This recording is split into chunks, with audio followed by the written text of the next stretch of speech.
the Saudi International at the Royal Greens Golf Club at King Abdullah Economic City is where some of the biggest stars in the sport, like Dustin Johnson, Bryson DeChambeau, are playing for a lion's share of the whopping $5 million purse for the event.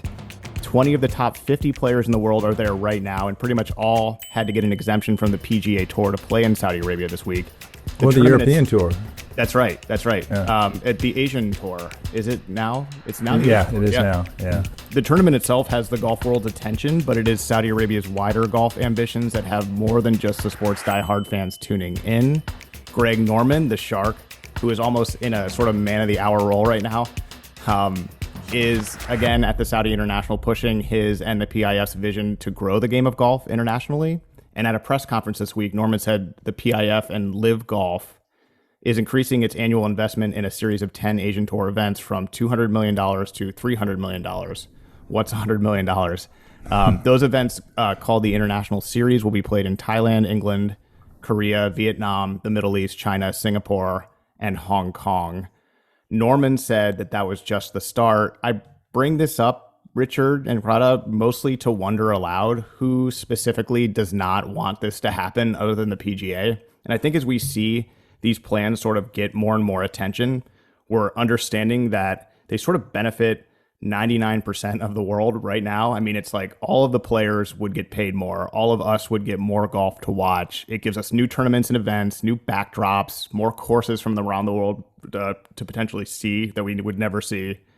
Gives us a special separate offering than the FedEx Cup and other tours. And I really do just think it will grow the game of golf. And as I mentioned, for the players, it's a lot more money. And I think the one concern somebody might have about what's happening with the Saudi-backed moves in the golf space is, what will happen to the traditional golf tournaments and like the way the golf world works now.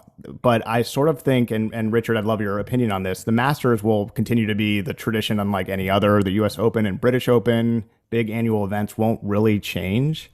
So I just see this as a big way to expand the sport.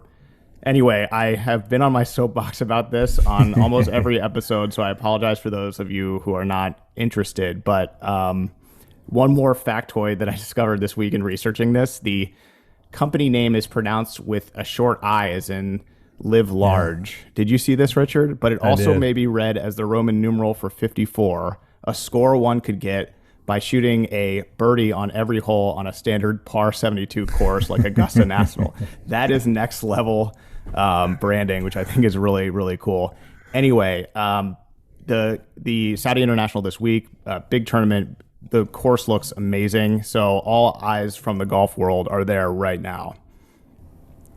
Yeah, it's really interesting to watch this, and you're right. Who would be, in terms of an audience, in terms of consumers of watching golf, who would be against this?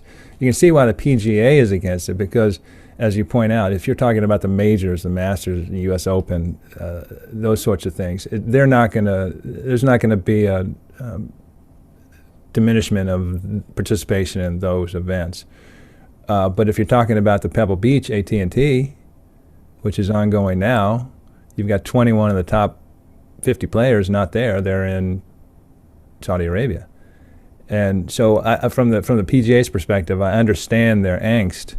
But as we've said before, I see them eventually all sort of meeting. The Saudi initiative is pulling the PGA towards them, and that is more international tournaments, higher purses, smaller fields of better-known golfers. And you've already seen that with the PGA when they combine with what was a European tour, but is now the Dubai Ports Tour, DP Tour, to do exactly that, give more marquee, international tournaments. And Greg Norman's point is, going all the way back when he was number one in the world, obviously he's an Aussie, he's saying, you don't understand, Americans, you don't understand the attraction of these international players, the Gary players, the Seve Ballesteros, all these guys.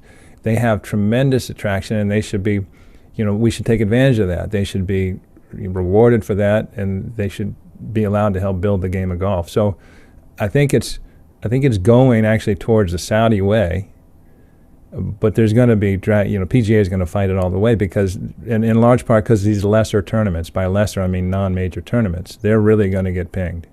Sure, if this is allowed to get momentum. Yeah, that's a really good point, Richard. It sure looks like that. I'm sure you saw this morning, Phil Mickelson came out with some of the strongest words yet about what Saudi Arabia is doing, essentially saying they've already changed the PGA. Like, changes have already happened to how much we're getting paid, some changes to the media rights. So even if the Saudi effort just folds up shop right now, the changes that it's enacted on the PGA were already good.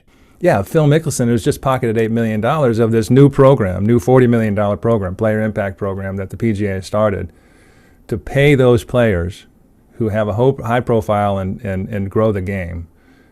And Phil obviously is a spokesman and someone who's well known, and he came in number one. He gets $8 million of that $40 million, but that $40 million is distributed on down the line to other players who help grow the game. So again, this is where PGA is trying to adapt to a new world that is being pushed right now by Saudi. Farada, do you play golf?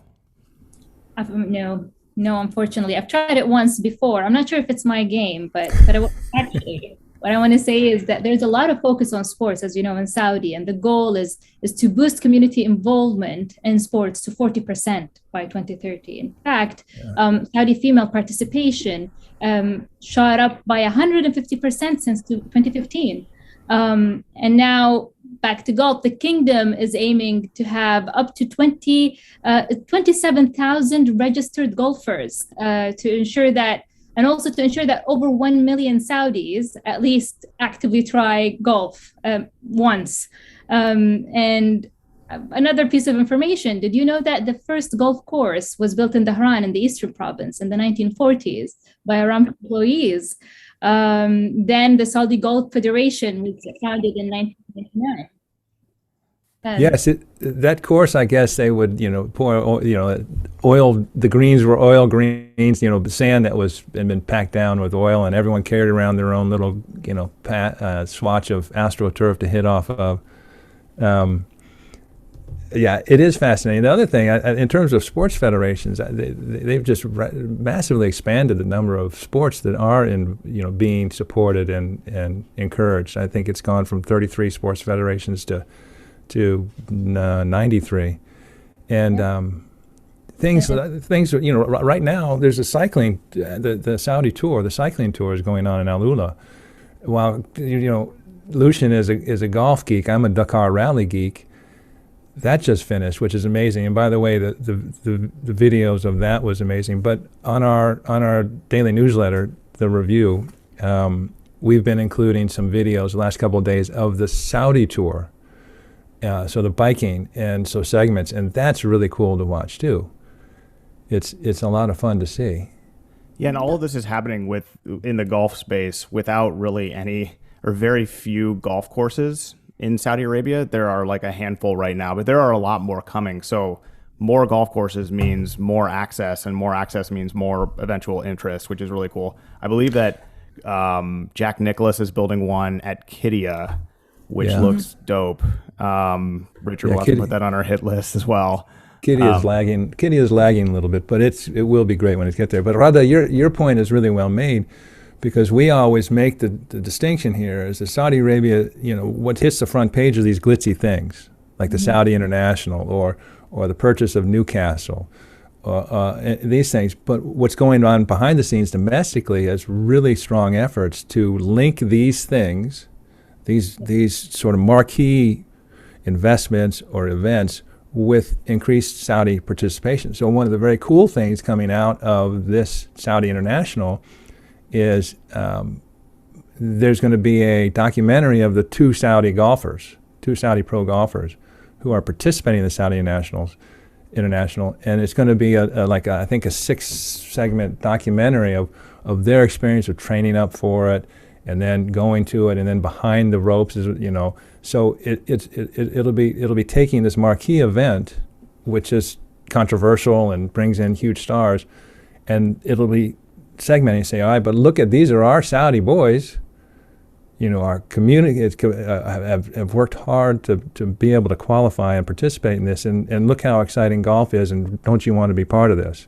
So it's part of a bigger picture, which we try and re-emphasize whenever we talk about these things. Exactly. I always encourage people to look at what's happening on the micro level. And going back to sports, and what's amazing is that the Ministry of Sports is following a start them young approach. So whenever they look at a sport, they develop training programs for children to join, or camps. And they're working with the Ministry of Education on this, actually. So watch this space. And we had a really great interview on the 966 with Lena Almaina about just the development of what she's doing in Jeddah and Riyadh and beyond, and how she did it, how she started the business. And it was a really cool glimpse into how this really started about, just under 2 decades ago. And it's really hitting its stride right now. But great interview. Check that out on our YouTube channel and wherever you get your podcast. But that was fantastic. It was a good one. I heard that one. Oh, thank you. Just a quick, as we close that up, if we're closing that up, Sure. You can see the Saudi International Thursday, Friday. It's on the Golf Channel. Saturday, Sunday, it's on the Golf Channel, and I guess you can stream it if you have an NBC Sports app. So if you want to check it out, and that Royal Greens course is gorgeous, and obviously they're going to have a lot of competition with a lot of good golfers. One more thing, Sure, please. I'll talk about golf all day. Majid El Sarur, the CEO of Golf Saudi, really should come on and talk to us about. Come on to the 966, please. Yes. CEO of Golf Saudi. He's probably busy right now and I'm until guessing, Monday, yeah. and then after Monday, we know that he has 364 days Yeah, to exactly. come on to the 966. So Except I think he's going on the board of Newcastle too. So anyway, he's a busy man, I'm sure.